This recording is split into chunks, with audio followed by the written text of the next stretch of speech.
ભૂલી ગયો કાળેકર હોય કે લીલા લહેર છે. આ તો ભાઈ ચામડાની જીભ છે, બોલી જવાય. આ તો મારા વીરાને વરસો તો ભૂખ્યા પેટે મરસો, મારા ભાભી સાસરીએ લીલા લહેર છે. આવું બધું ગાતા હતા આપણે, છતાં એમાં આનંદ હતો. એક સાયકલ હતી, પણ કહેતા હતા કે સાયકલમાં બેસીને ફરશો. અદ્ભુત આ બધી વિધાન છે. હું આપને એટલા માટે અધ્યાત્મ જગતમાં સાથે થોડા હસાવું છું કે તમને જ્ઞાન પચે, એટલા માટે આ વસ્તુનું થોડુંક ધ્યાન રાખજો. આ થવું જોઈએ. આનું વિધાન હતું. મારો ભાઈ, એની પાસે ભલે સાયકલ છે ભાભી, પણ તમને કોઈ દી દુઃખી નહીં કરે, આવું નણંદ પોતાની બહેન ભાભીને આશ્વાસન આપતી હતી એક કાળમાં. પછી વચ્ચેનો કાળ પાછો એવો આવ્યો કે સાસુ અને નણંદોએ બધે સાથે મળીને કેટલી બહેનો દીકરીઓને પંખા સાથે લટકાવી દીધી, કૂવામાં પુરાઈ દીધી. કેટલું બધું એક ગંદુ ચિત્ર હતું. વચ્ચે 20 વર્ષ એવા આવી ગયા કે એમાં નણંદો પોતે નહોતી સમજતી. નણંદોએ બહુ, નણંદ શબ્દ સાંભળ્યું આપણને કેમ બોલું, નણંદ, નનંદી, નંદી તો ન કહેવાય એને, નણંદ. નણંદનું એક જ કામ, એની પાસે એને હોદ્દો મળેલો છે, CID ઇન્સ્પેક્ટર. નણંદ એટલે CID, બસ ભાભીની CID બેઠા બેઠા કરે અને ભાઈના કાન ભંભેણી કરે અને ભાઈ સાંજે આવીને પાછો એની સાથે તોફાન કરે. આ સ્થિતિમાં કેટલાય ઘર બરબાદ થઈ ગયા છે. એવી સ્થિતિમાં મારા દેશની જેટલી બહેનો હોય જેને નણંદની પોસ્ટ મળી હોય, એ ભાભીની પાસે દીકરી માનીને એને પ્રેમ કરે કે ભાભી એટલે મારી મા સમાન છે, ભાભી એટલે બીજી મા, માનો અડધો ભાગ ભાભી. એવી રીતે જે ઘરમાં નણંદ અને ભાભી રહેતા હશે એના ઘરમાં શિશુપાલ નહીં આવે. ધ્યાન રાખજો. મારે જે મૂળ જે જગ્યાએ લઈ જવા છે, શિશુપાલથી જેને બચવું છે, વક્ર દ્રષ્ટિથી, વક્ર વિચારોથી, વક્ર આચરણથી જેને બચવું છે, એને ઉપાસના પાર્વતીની કરવી પડશે. એક વસ્તુનું ખાસ ધ્યાન રાખજો,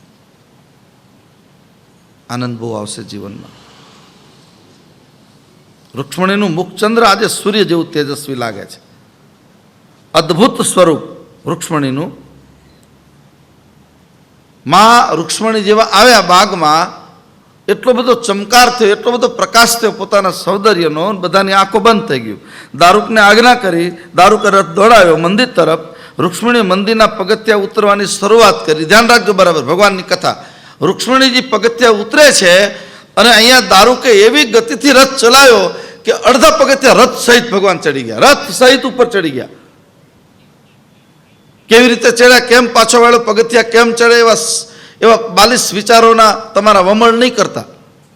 શ્રદ્ધાનો હો વિષય તો પુરાવાની શું જરૂર, કુરાનમાં ક્યાંય પૈગંબરની સહી નથી. પાક્કો ભરોસો જ્યારે આપણો બનશે ત્યારે ઈશ્વર તમારા માટે એ જ ગતિથી આવશે. ઈશ્વરની ગતિને કોઈ માપી શક્યું નથી, યાદ રાખો. એની ગતિને કોણ માપી શક્યું છે?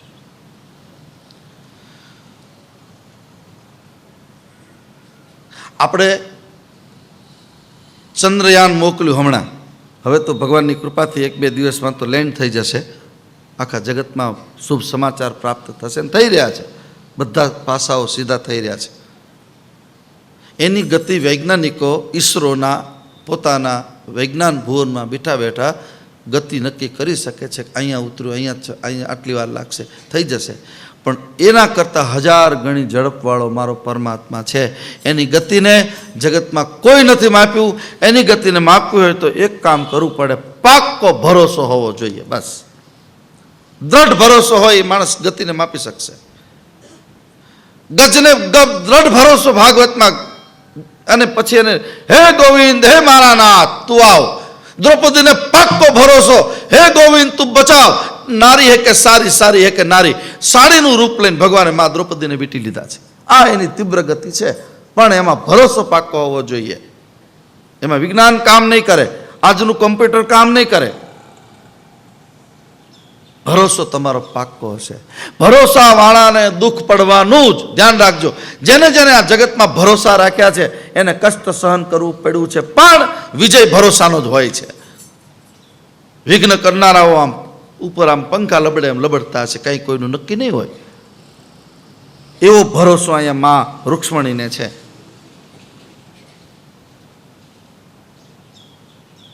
હે પ્રભુ, તમારા વિશ્વાસે હું જીવી રહી છું, એવો પાક્કો ભરોસો. ભરોસો દ્રઢઈન ચરણની કેરો. પાક્કો ભરોસો ભગવાનનો રાખજો. અણીના સમયે ભગવાન જ આવશે. મિત્રો કોઈ નહીં આવે, હાથ તાળી દેનારા કોઈ નહીં આવે. ખબર પડશે ને કે તમારા ઘરમાં મુશ્કેલી છે, બીજા દરવાજેથી તાળું બંધ કરીને જતા રહેશે, કહેશે કે જાઓ કહેજો બહાર ગામ ગયા, અને પછી અમથા અમથા બહાર કોઈ તમારી મદદમાં આવશે નહીં. જ્યારે તમારું આ જગતમાં કોઈ નહીં આવે ત્યારે પાક્કો ભરોસો ભગવાનના ચરણમાં રાખજો, આવી જશે તમારી પાસે. એ માં રૂક્ષ્મણી આખા જગતને બતાવ્યું છે.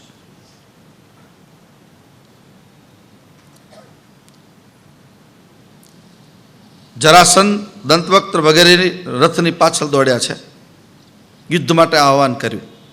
જરાસંધ અને બીજા રાજાઓને થયું કે આ વેર વાળવાનો બરાબર મોકો છે, એ એકલો છે, આપણે આટલા બધા એને જીવવા નહીં દઈએ. ભગવાને પણ યુદ્ધ માટે તૈયારી કરી. રૂકમિણીના મનમાં મૂંઝાય છે, આટલા બધા રાજાઓ છે, એકલા છે. પાછળના સમયે પાછળથી જય ઘોષ થયો, દ્વારકાધીશ કી જય હો, દાઉજી મહારાજ કી જય હો. મહારાજ યાદવોની સેના લઈને બરાબર સમયસર ઉપસ્થિત થઈ ગયા. દ્વારકામાં કૃષ્ણ શોધ્યા, મળતા નહોતા, દોડાદોડી થઈ. શું થયું? પણ એક કામ કરજો, રેવતીજી સમજદાર છે, એણે બધી તપાસ કરાવી લીધી. પછી દાઉજીને કહ્યું કે અહીં આવો, ઘાંઘા ન થાવ તમે, જરાય અહીં આવી જાઓ, મને પૂછો ક્યાં ગયો છે. આ તમે બધાએ પરણી લીધું, નાના ભાઈ વિશે કાંઈ વિચાર કર્યો? તમે બધા પરણી લીધું તમારા ટાઈમે, પણ નાનાને પરણાવવું પડે ને. હા, એ પરણવા ગયો છે, અને પરણવા ગયો છે ને પરણીને જ આવશે. બહુ અદ્ભુત કથા છે. યુદ્ધ થશે, લમણે હાથ દઈને બેઠવાથી કામ નહીં થાય. બસ કનૈયો કેવો શરમાળ છે,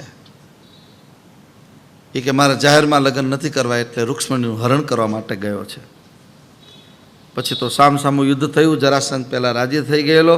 18મી વાર એને ભલે છેતર્યા, પણ આજ નહીં મૂકું. દર વખતે દાઉને કારણે બચી જાય. આજ તો દાઉજી પણ નથી.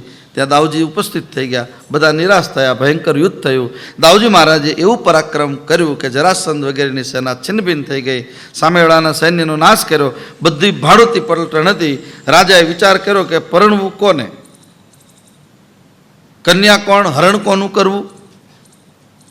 આપણે કંઈ વચ્ચે લેવા દેવા નથી ના. યુદ્ધ બહુ મોટું થયું. પેલો બલભદ્ર આવી ગયો નહીં, વેર વાળવાનો સારો મોકો. બલભદ્ર એ તો કાળનો કાળ છે, એના જડબામાં હાથ નાખવાની કોઈ દિવસ કોઈ ભૂલ ન કરાય. બધાને ભાગવું પડ્યું છે. બધા ખાલી હાથે પાછા આવ્યા. શિશુપાલે પૂછ્યું કેમ થયું? તમે બધા ગયા હતા ને લડવા માટે? શું કરીએ ભાઈ, તારા ભાગ જ નબળા છે. પછી આમ બધા સમજાવે, અમે તો બહુ મહેનત કરી, પણ ભાગમાં હોય તો થાય ને. કેમ? બોલો તો બહુ બળુકો, નંદબાબાનો દીકરો તો માખણ મિશ્રી ખાધેલો, મારો બેટો એકલો, 2 જ ભાઈઓ હતા, ભરતને લઈને જતો રહ્યો. શિશુપાલ માથું કૂટે છે કે હવે શું કરવું. બસ કથા તો બહુ લાંબી છે. ભીષ્મક સમુદ્ર રૂપ છે, રૂક્ષ્મણી લક્ષ્મી સ્વરૂપા છે.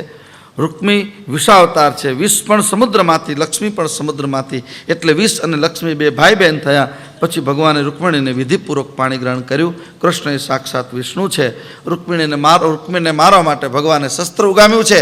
બેન વચ્ચે આડી પડી કે નહીં, ગમે તેમ તો મારો ભાઈ છે, એને મારશો નહીં. બસ લક્ષ્મીના હંમેશા એક વસ્તુ ધ્યાન રાખજો, લક્ષ્મીના માલિક ન બનવું. લક્ષ્મીના જેટલા માલિક બનવા ગયા છે ને, બહુ દુઃખી થયા છે. લક્ષ્મી અંતે કોની છે? ભગવાન ચતુર્ભુજ નારાયણની છે. ચતુર્ભુજ નારાયણ કોણ છે? ભગવાન વિષ્ણુ. શશાંક ચક્રમ સ કિરીટ કુંડલમ સપિત વસ્ત્રમ સુરસારોહેક્ષણમ.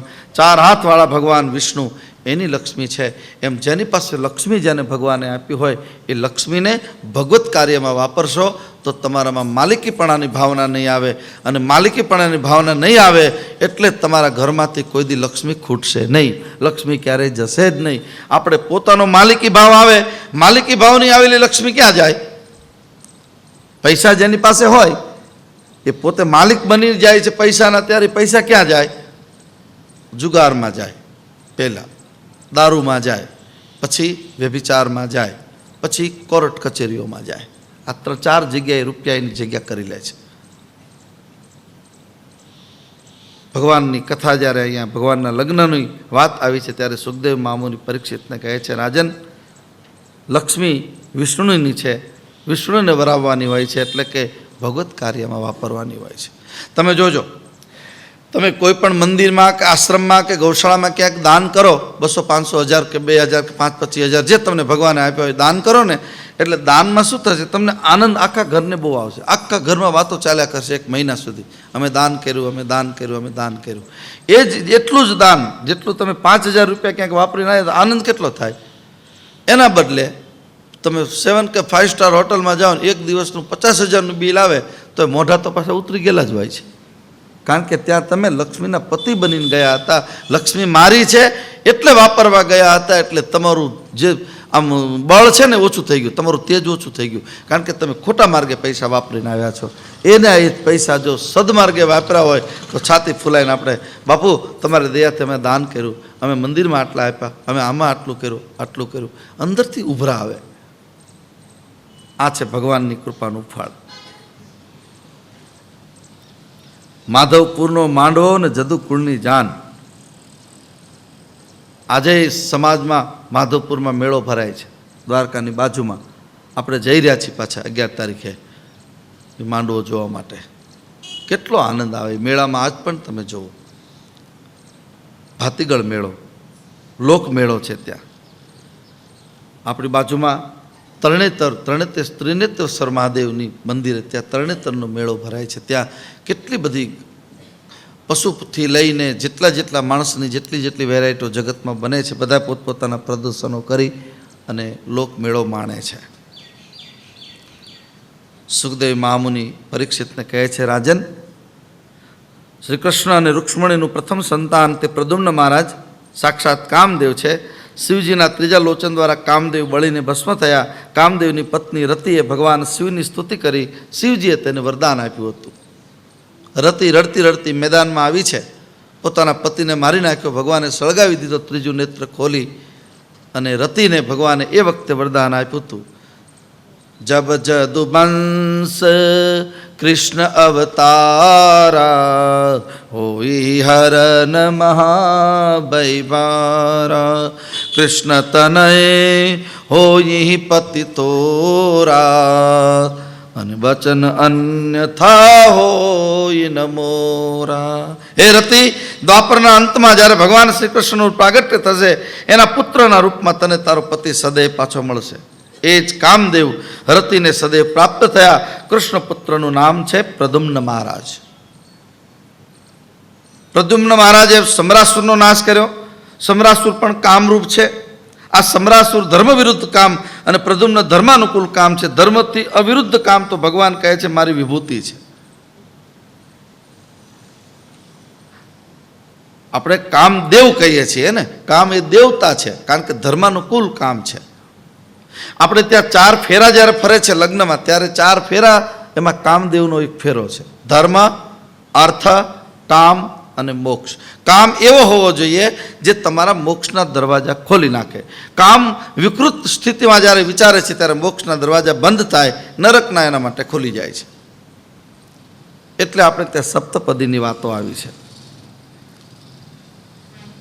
ધર્માનુકૂળ કામ દ્વારા ધર્મ વિરુદ્ધ કામને મારવાનો છે. સમરાસુરને મારવાનો અનેક ભટકતા કામને કેન્દ્રિત કરવા માટે ભગવાનમાં જ એને કેન્દ્રિત કરો, બસ.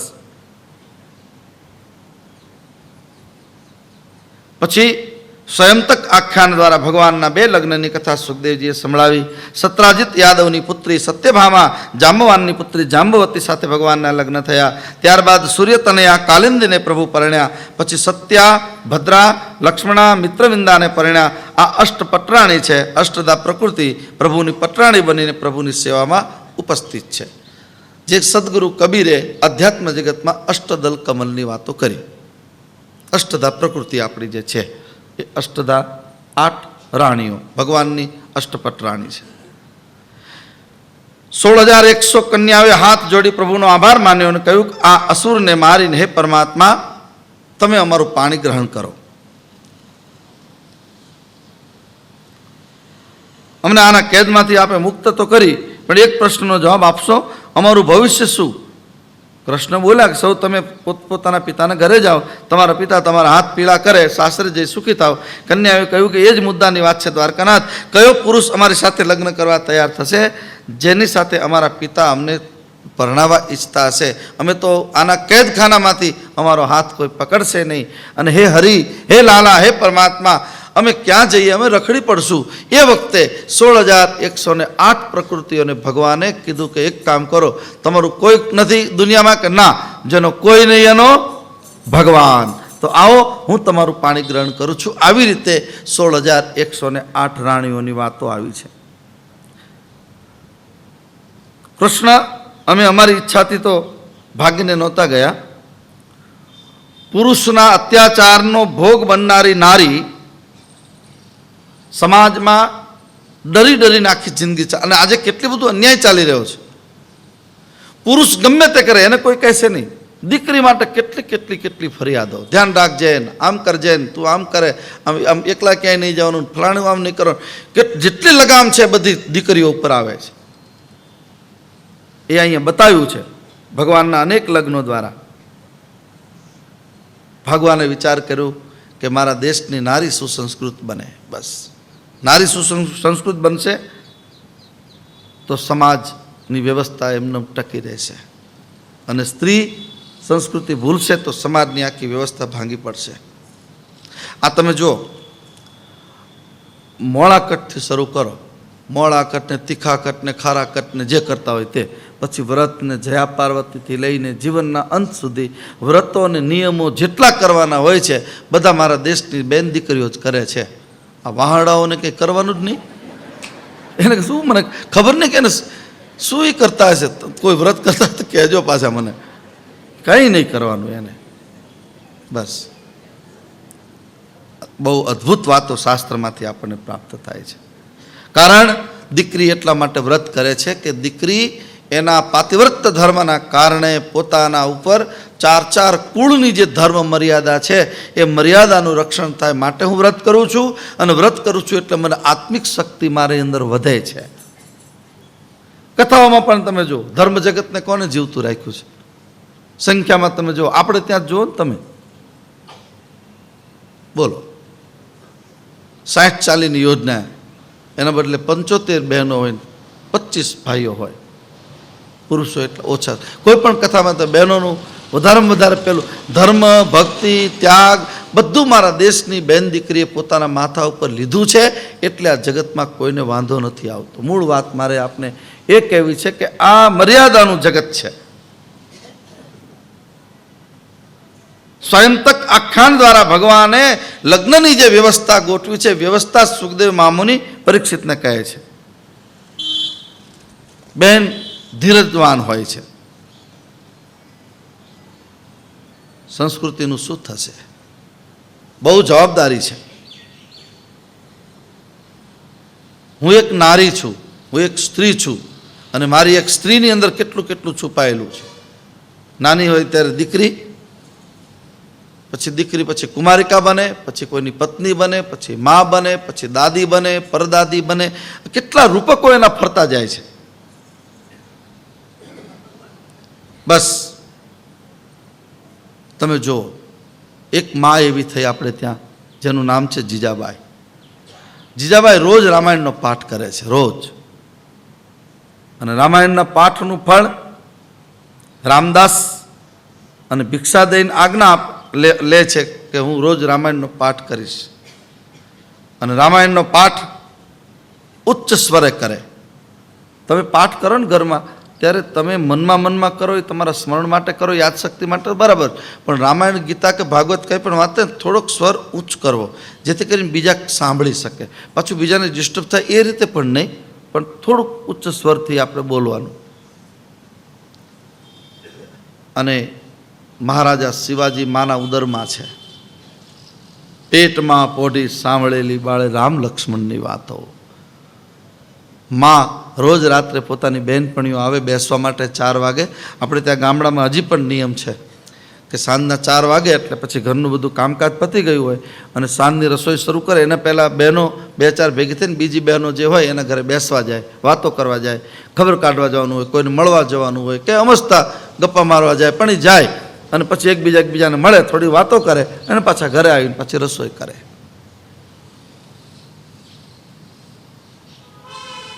વારંવાર પરમાત્માના નામનું સ્મરણ કર્યું છે. પેટમાં પોઢી સાંભળેલી. આ એક વસ્તુ તમને કહું, છોકરો દીકરો હોય કે દીકરી વર્ગખંડમાં તો 5 વર્ષ પછી પહોંચે છે, એટલું ધ્યાન રાખજો. એનું ભણતર ક્યાં શરૂ થાય છે? વર્ગખંડમાં તો એ હવે તો કેજી ને નર્સરી ને બધું થઈ ગયું, એટલે બિચારું 2 વર્ષનું થાય ત્યાં એને મૂકી આવે છે, કારણ કે મા નોકરી કરતી ને બાપા નોકરી કરતો હોય, એટલે છોકરાને એવા છોકરા રાખતા હોય તો એવા ઘરમાં મૂકી આવે. સારી વાત છે, ભલે જે કરતા હોય. પછી એને પ્રેમ તો કરતા જ માતા પિતા, પણ એને મા બાપની સાથે ધીંગા મસ્તી કરવાનું, એનું જે બાળપણ હતું એ બાળપણ આપણે છીનવી લીધું છે અત્યારે ભણતરના નામે. હું જ્યારે નાનો હતો ત્યારે હાઉકલી કરીને મારી માને બીવડાવતો. એ કવિતા આપણે ત્યાં આવતી હતી. મા બહારથી આવતી ને દરવાજામાં એ સંતાય ને અને હાઉ ભાગડો આવ્યો ત્યાં મા ભડકે, અરે મારો બેટો અહીંથી નીકળો, મને બીવડાવી દીધી. એ કેટલો આનંદ હતો એ વખતે. અત્યારે કંઈ છે આવું? કાંઈ નમળે. બસ એમાં હવે તો મોબાઈલના બટકાએ તો જે ઉપાડો લીધો છે. બસ છોકરું રમ્યા કરે બસ આખો દી.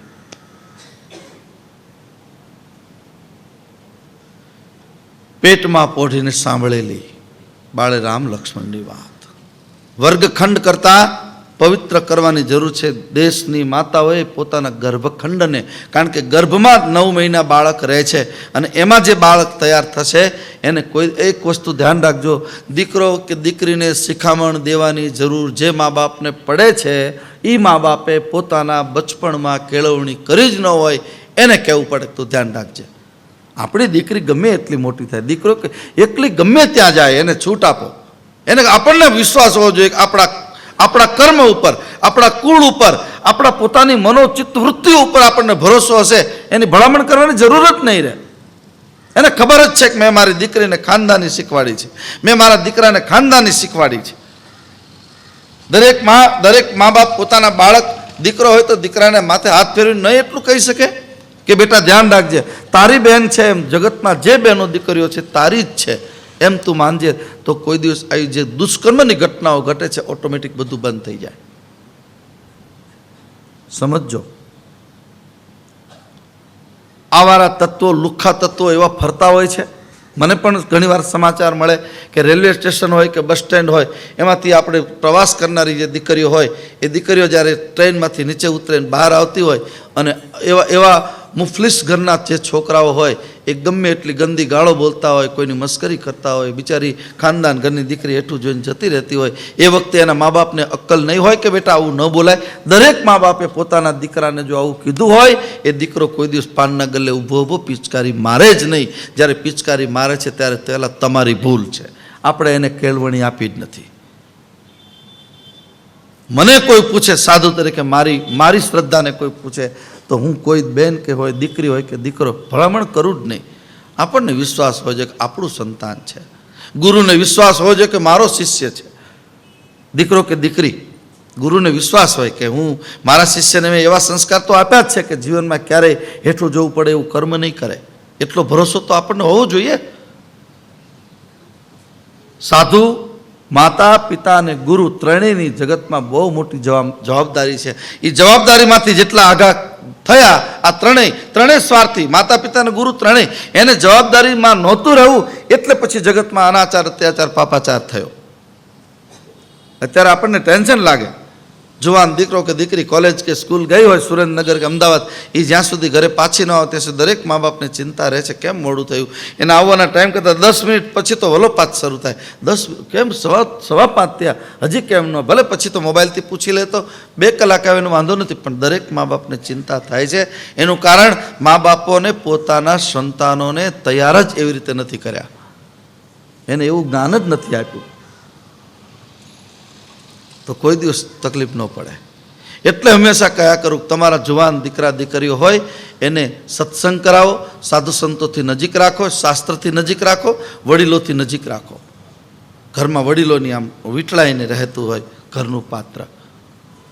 અને વડીલોને પણ વિનંતી કરું જેના ઘરમાં જુવાન દીકરા દીકરી હોય એને રોજ રાત્રે પોતાની પાસે, એને ન ગમે તો પણ પરાણે પોતાની પાસે બેસાડો, એની તમારા સમાજની, તમારા પરિવારની થોડીક વાતો એને કરો. બેટા, આપણા કુળમાં આવા થયા, આપણા ગુરુ આ છે, આપણો સંપ્રદાય આ છે, આપણું આ છે. બહુ આનંદ આવશે.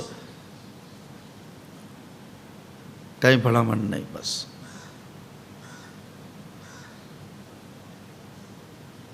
ભગવાને વિચાર કર્યો કે હું દ્વારકાનો અધિપતિ છું, મને શું વાંધો આવવાનો છે. ભગવાને એના પ્રેમને જોઈને કહ્યું, હું તમારું પાણી ગ્રહણ કરીશ. જબરદસ્ત ક્રાંતિકારી પગલું હતું દ્વારકાનાથનું. સૌના ભરણ પોષણનો અમથો મારા માથે તો ભાર છે.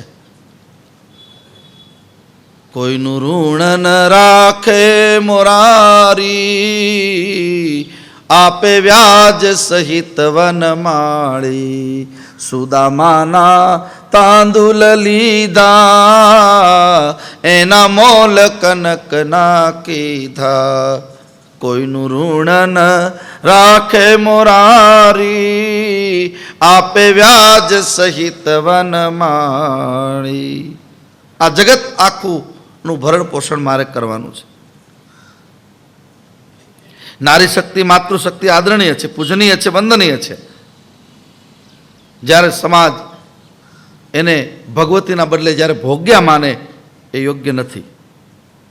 શક્તિ છે, એનો આદર થવો જોઈએ. દરેક ઘરમાં નારીનું સન્માન હોવું જોઈએ. યાદ રાખજો. બરાબર. ટીવીની આ કથા યુટ્યુબથી લઈને ચેનલ આખે દેશ દુનિયામાં જઈ રહી છે, ત્યારે હું હંમેશા વિનંતી કરતો હોય, આપણા ઘરમાં જે નારી હોય, નારીનું સ્થાન સન્માનનીય હોવું જોઈએ. બરાબર સમજજો આજની કથાને, કારણ કે આપણે ભગવાનના લગ્નનો વિનોદ કરીએ છીએ. જેના ઘરમાં નારીનું અપમાન થાય છે, સ્ત્રીનું અપમાન થાય છે, અથવા તો સ્ત્રીને અપમાનિત કરવામાં આવે છે, અથવા તો નિંદિત કરવામાં આવે છે, અથવા તો એને ત્રાસ આપવામાં આવે છે માનસિક રીતે, એના ઘરમાં કોઈ દિવસ શાંતિ નહીં હોય.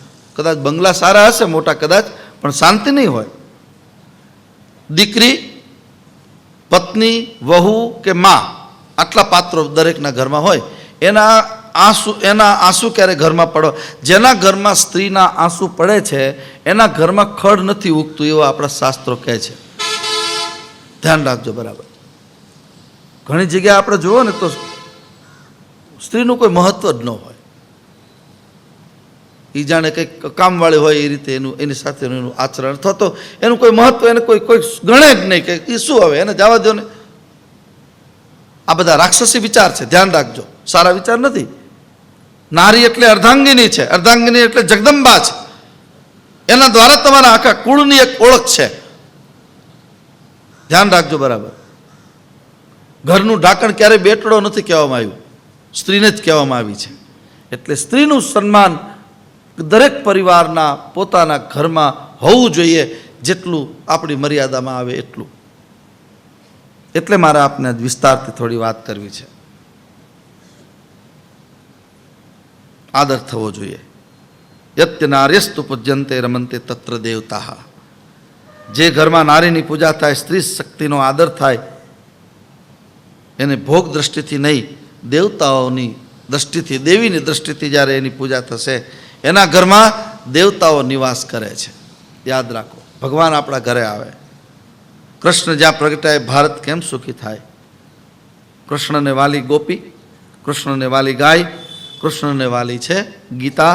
આ ત્રણેયની જ્યાં સુધી આપણે ઉપેક્ષા કરશું ત્યાં સુધી આપણે કેમ સુખી થશું? ગાય, ગીતા, ગોપી એટલે માં. જેના ઘરમાં ગાય પૂજાતી હોય, માય પૂજાતી હોય, અને ભગવદ્ ગીતાનો આશ્રય જેના ઘરમાં હોય, એના ઘરમાં સુખના ઓળા ઉતરશે, સુખના વાદળાઓ ત્યાં બેફાટ ફાટશે અને તમને સુખથી તરબતર કરી દેશે. સંકલ્પ કરો, કૃષ્ણને વાલી ગોપીનો, સ્ત્રી શક્તિનો હું સદાય આદર કરીશ.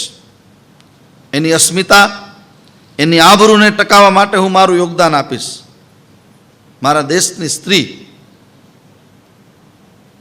આપણે ત્યાં જેટલા જેટલા પાળિયા છે ને દેશમાં, પાળિયા બે જ કારણે થયા છે. એક કોઈ બેન દીકરીની લાજ લૂંટાતી હોય અને એ વખતે રાક્ષસને મારવા માટે જ્યારે પોતાનું પ્રાણનું બલિદાન આપે એનો પાળિયો થાય. બીજું મારા દેશની ગાયોનું ધણ જ્યારે કોઈક ચોરીને જતું હોય, ગાયને બચાવવા માટે પોતાનો પ્રાણ આપી દે એના માટે પાળિયા થાય.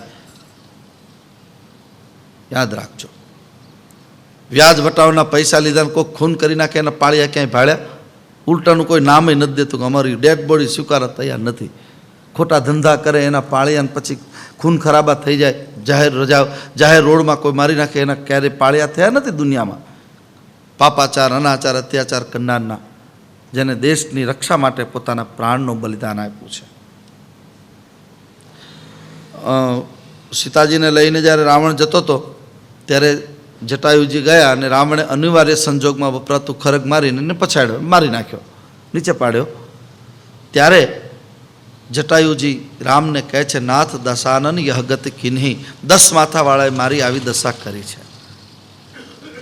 ભગવાન પરસ્ત્રીનું હરણ કરે એને તમે 10 માથા આપ્યા અને પરસ્ત્રીનું રક્ષા માટે પોતાનો પ્રાણનું બલિદાન આપે ને તમે માણસે ને થોડોક ટણો માર્યો રામને. એને યાદ રાખજો બરાબર. પણ વિનોબા ભાવે શું કહે છે? વિનોબા ભાવે એમ કહે છે કે આજ દેશની કોલેજ કે સ્કૂલ જ્યારે છૂટે છે અને એમાંથી નીકળનારી દીકરી જેવી કોલેજમાંથી બહાર નીકળે અને આવારા તત્વો જે બહાર ઊભા હોય, પાનના ગલ્લે ઊભા એ જ્યારે બેન દીકરીની મસ્કરી કરે અથવા તો સીટીઓ મારે એને દુઃખી કરે છે, એવા વખતે વિનોબા કહે છે આજ એકાદા જટાયુની જરૂર છે જે એને વીખી નાખે.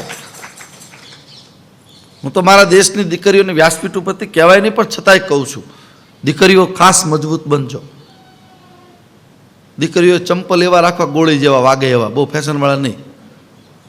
લાગે ત્યારે તમે સીધી ઝપટ બોલાવો, રણચંડી બનીને ઉભરી આવો, ત્યારે જ આ લોકો સુધરશે, પહેલાં સુધરશે નહીં. હવે હું અબળા છું, હું નારી છું, ડરપોક નહીં. તમે સિંહણના સંતાન છો એટલે હું કોણ છું? જીજા નહીં, હું જીજાબાઈ છું, હું લક્ષ્મી મહારાણી છું. સોચો, આપણને બધાને આનંદ આવશે. હું જ્યારે જ્યારે અમદાવાદ જાઉં પછી ઝાંસીની રાણીનું પેલું આવે પૂતળું, ત્યારે હું જોઉં એ કેવી એની ઝપટ તમે જુઓ.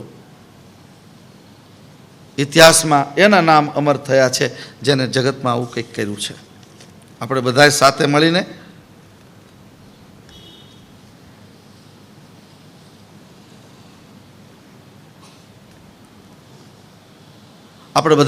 મળીને નક્કી કરીએ કે હવે આ જ્યારે કથા આપણી ચાલી રહી છે ત્યારે આપણે આવું કંઈક નક્કી કરીએ જેથી કરીને આપણને આનંદની એક નવી અનુભૂતિ થશે.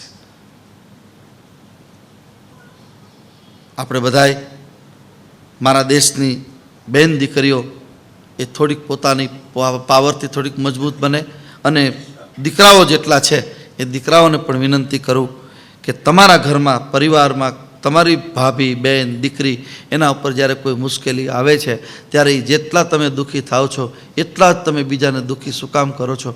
સુમેળથી આપણે એકબીજા સાથે મળીને જો કામ કરશું તો વિશેષ આનંદની અનુભૂતિ થશે. આપણી કથામાં આજ આપણા પરમ આદરણીય પરમ પૂજ્ય અનંત શ્રી વિભૂષિત જગતગુરુ નિંબાર્કાચાર્ય શ્યામ શરણ દેવાચાર્ય શ્રી શ્રીજી મહારાજનો જન્મદિવસ છે. આપણે બધા સાથે મળીને જન્મદિવસની શુભકામના. અને અત્યારે સલેમાબાદથી ફોન આવી રહ્યો છે, જગતગુરુ સ્વયં માઇકમાં તમને આશીર્વાદ આપી રહ્યા છે. આપણે જગતગુરુને હેપી બર્થડે ટુ યુ પણ કહી દઈએ સાથે સાથે. તો એમાંથી લગાડો છો? હા બસ આવે એટલે મને કહેજો, કાંઈ વાંધો નહીં. ત્યાંથી ફોન હમણાં આવશે. અને સુરતની જ્યારે મારી કથા હતી ત્યારે પણ મહારાજશ્રીની આપણા મોટા મંદિર ઉપર તો મોટા જગતગુરુ શ્રીજી મહારાજ શ્રીધામ પધાર્યા, એની પણ એટલી કૃપા, વર્તમાન જગતગુરુની પણ એટલી કૃપા. જ્યાં મારી કથા હોય ત્યાં ફોન આવે ને પાછું માઇકમાં એ રાખું, બધાને સંભળાય, બધા આનંદ કરે. એટલે એ હમણાં ફોન આવશે એટલે આપણે એ ચર્ચા એમનું આશીર્વચન સાંભળશું. કૃષ્ણને વાલી ગાય, ગાયનું રક્ષણ, બહેન દીકરીનું રક્ષણ કરવું એ આપણી ફરજ છે. બેન દીકરી ફરકવી જોઈએ, ફફડવી ન જોઈએ. ધ્યાન રાખ, ફરકે એટલે બે કાંઠામાં દોડતી દોડતી જતી હોય, કિલ્લોલ કરતી જતી હોય. ફફડવી મારા દેશની બેન દીકરી જ્યારે ફફડે છે ત્યારે આપણા ધર્મને બહુ મોટી હાનિ પહોંચે છે. એને ફરકતી રાખો, આનંદમાં રહે. ધજા ફરકવી જોઈએ, ફફડવી ન જોઈએ. મંદિરોની ધજામાં પણ આવ્યું, ધજા ફરકે. અત્યારે ફફડે છે ધજાઓ, નહીં, એ ફરકે. એ તો એનો વિશેષ આનંદની અનુભૂતિ થાય છે. એટલે બેન દીકરી ગાયની સેવા, ગાયની સેવા. કૃષ્ણને ગાયો બહુ વાલી છે. ગાયનું રક્ષણ કરજો, બસ ગાયની ખૂબ સેવા કરો. તમારા ઘરે ગાય ન રાખી શકે એવી સ્થિતિ હોય તો ગાયને માટે થોડું ધન કાઢો અને જ્યાં પણ સારી ગૌશાળા ચાલતી હોય તે ગૌશાળામાં ગાયોને માટે કંઈક દાન કરો. આનંદ બહુ આવશે. પાંજરાપોળ મહાજન આપણું ખોડા ઢોરની કેટલી સુંદર સેવા કરે છે. હું તો વિનંતી કરું છું, મોટા મંદિરની ગૌશાળામાં આવો છો એમ ક્યારેક ક્યારેક પાંજરાપોળ પણ જવું અને ત્યાં તો નિસહાય ગાયોની જે સેવા થાય છે એમાં પણ પોતાનું ધન, તન મન ધન ક્યારેક આપવું. ગાયની સેવા થશે, આનંદ આવશે. કૃષ્ણની વાલી ગીતા, ગીતાને નહીં ભૂલતા. પાંડુરંગ દાદાનું એક ભાવગીત છે, બહુ સરસ, અદ્ભુત છે. ભક્તિ સમજાવી છે ગીતામાં વાંચજે, મનડું પ્રભુના ચરણમાં તું રાખજે. કેટલી સરસ વાતો ગીતામાં ભક્તિ સમજાવી છે, એમાં એ તું વાંચજે. આપણે બધાએ ભગવદ્ ગીતાનો અહીંયા તો કેટલો કેટલો પ્રચાર પ્રસાર થઈ રહ્યો છે. ઘરે રોજ જેટલો સમય મળે 1-2 પાના ખાલી વાંચો, બસ, બીજું કંઈ કરવાની જરૂર નથી. હું પ્રમાણિકતાપૂર્વક રોજ ભગવદ્ ગીતાની વાંચન કરીશ, પ્રમાણિકતાપૂર્વક રોજ ગાયની સેવા કરીશ, અથવા તો મારું જે ભોજન છે એમાંથી 1 રોટલી ગાય માટે કાઢીશ અને મારા દેશની બેન દીકરીને હું પ્રેમ કરીશ, એની રક્ષા કરીશ. આ પ્રતિજ્ઞા આપણને જીવન જીવવાનું નવું બળ પૂરું પાડે છે. ભગવાને 16,108 કન્યાનું પાણી ગ્રહણ કર્યું.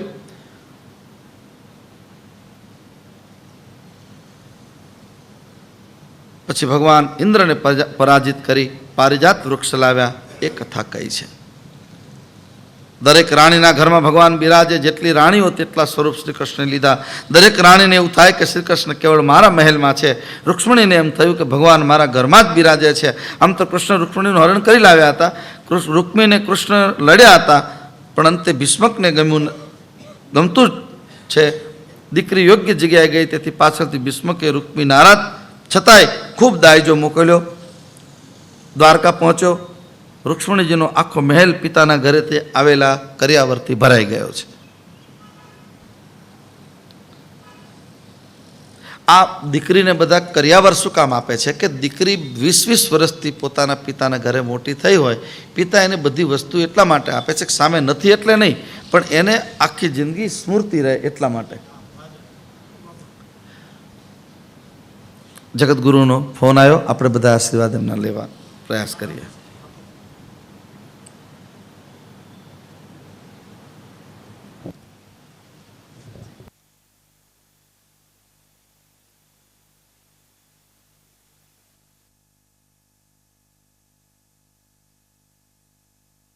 ત્યાં વિધિ કંઈક ચાલી રહી છે, એટલે થોડી વારમાં એમનો ફોન આવશે. અને કદાચ ન આવે તોય આવી ગયો જ કહેવાય ને, એની સાથે વાત તો થઈ છે એટલે. અને એને મને એવું કીધું કે લીમડીના બધાય લીલા પીળા જ ફરે કાયમ માટે, બધા તમારા શ્રોતાઓ આનંદમાં રહે, બસ પાણીપુરી ન ખાય એવું કીધું પાછું. એટલે એવું જે કીધું આપણે કહી દેવાય. એટલે બહારનું ટૂંકમાં જંક ફૂડ બહુ ન ખાવું. ભગવાને 16,108 કન્યાઓનું પાણી ગ્રહણ કર્યું છે. એકવાર ભગવાન જમીને સૂતા છે, રૂક્ષ્મણી પંખો નાખે છે. પંખો કરતાં કરતાં વિચાર કરે છે, ભગવાન અંતર્યામી છે, જાણી ગયા કે રૂક્ષ્મણીને કેવું અભિમાન આવ્યું. ભગવાને વિનોદ કરતાં કરતાં કહ્યું, દેવી એક વાત પૂછું, શું તમને પરણવા માટે શિશુપાલ જેવા મોટા મોટા રાજાઓ તૈયાર હતા, તમે બધાને છોડી મારા જેવા ગોવાળિયાને, કાળા કાળા કનૈયાને તમે શું કામ પરણ્યા? વિનોદ તમે જુઓ. અમે તો ગાયો ચરાવનારા ગોવાળિયા, શત્રુઓથી ડરી જઈને નાસી જઈ સમુદ્રને શરણે આવીને રહેનારા, અમારું કુળ કોઈ કુળ નક્કી નહીં, અમને લોકો ગાળો દે છે, બે માનો કહે, બે બાપનો કહે, આવા કાળા કનૈયાને તમે શું કામ પરણ્યા? રૂક્ષ્મણીજીને દાહ થયો છે, અંદરથી બળતરા થઈ છે. રૂક્ષ્મણીજી ભગવાનના બોલેલા એક એક વાક્યોનું બહુ સ્તુતિપરક અર્થઘટન કર્યું. આપની વાત સાચી છે, આપ મારે યોગ્ય નથી, કારણ ક્યાં તમે અને ક્યાં હું. આ માં રૂક્ષ્મણી બોલી શકે, બીજું ન બોલી શકે. તમે અત્યારે બધા છો, તમે તમારા પતિને એટલું કહો, તમારો પતિ તમને એમ કહે કે તમે મારી સાથે શું કામ લગ્ન કર્યા, એટલું પ્રયોગ ન કરતા કોઈને ઉપાધિ થઈ જશે. એ કેવા જવાબ હોય તમારી પાસે, તમને ખબર છે, સમજજો બરાબર. પણ આ માં રૂક્ષ્મણી બોલે છે, પ્રભુ સાચી વાત છે, સ્તુતિપરક અર્થઘટન કર્યું છે. આપ મારે યોગ્ય નથી, ક્યાં આપને ક્યાં હું. આપ તો પરાત્પર બ્રહ્મ છો. આપના માતા પિતા કોણ હોય? બ્રહ્મ અજન્મા હોય છે, તમે અજન્મા છો, તમે અદ્વૈત છો, તમે નિરંજન છો, તમે નિરાકાર છો. પ્રભુ ભક્તના પ્રેમને સાકાર કરવા માટે આપે રૂપ લીધું છે અને અમને આનંદ કરાવો છો. રૂક્ષ્મણીજી બહુ જ બુદ્ધિમાન મહિલા છે, સુંદર સ્તુતિપરક અર્થઘટન કર્યું. એમના પત્રમાં એની બુદ્ધિ પ્રતિભાનું દર્શન થાય છે. અહીં ઝઘડામાં પણ કૃષ્ણ રૂક્ષ્મણી વચ્ચે જે સંવાદ થયો એમાં પણ રૂક્ષ્મણીજીની બુદ્ધિ પ્રતિભાના દર્શન થાય છે. પ્રણય કલહ દ્વારા ભગવાને રૂક્ષ્મણીના અભિમાનને દૂર કર્યું, સ્નેહ ગાંઠને વધારે મજબૂત બનાવી. આધુનિક મનોવિજ્ઞાન પણ કહે છે કે તંદુરસ્ત દાંપત્ય જીવન જીવવા માટે, યાદ રાખજો બરાબર, હવે ચાલુ ન કરતા, જેને તંદુરસ્ત દાંપત્ય જીવન જીવવું છે એવા પતિ પત્નીએ મહિનામાં 2-3 ઝટકા લેવા ખાલી, એટલે 2-3 વાર થોડું ઝઘડવું, પણ ઝઘડવાની એક મર્યાદા, યાદ રાખજો. મનોવૈજ્ઞાનિકો એમ કહે છે હળવા ઝઘડા પતિ પત્ની વચ્ચે થાય. હળવા ઝઘડા થાય એવું લખ્યું છે, શંકા અને કુશંકાના ઝઘડા નહીં. ધ્યાન રાખજો, શંકા અને કુશંકાએ કેટલાય ઘરને બરબાદ કરી નાખ્યા છે. ક્લેશ થાય. આપણે પ્રેમ કરતા હોય તો પ્રેમમાં ઝઘડો હોય જ, અને એ ઝઘડામાં પણ એક આનંદ જ હોય, એનો એક આનંદ જ હોય. આ તમે જુઓ, નાનો છોકરો હોય ને, એને 5 રૂપિયા એના બાપુ રમવા માટે પપ્પા આપે કે લે બેટા, અને પછી બીજી મિનિટે પપ્પા પાછા માગે તો છોકરો શું કે ના ના ના હું નહીં દઉં, મારા છે. એટલે 1 મિનિટ પહેલાં મેં તને આપ્યા ને તારા થઈ ગયા. કારણ કે બાપ અને દીકરાના પ્રેમનું આ કારણ છે.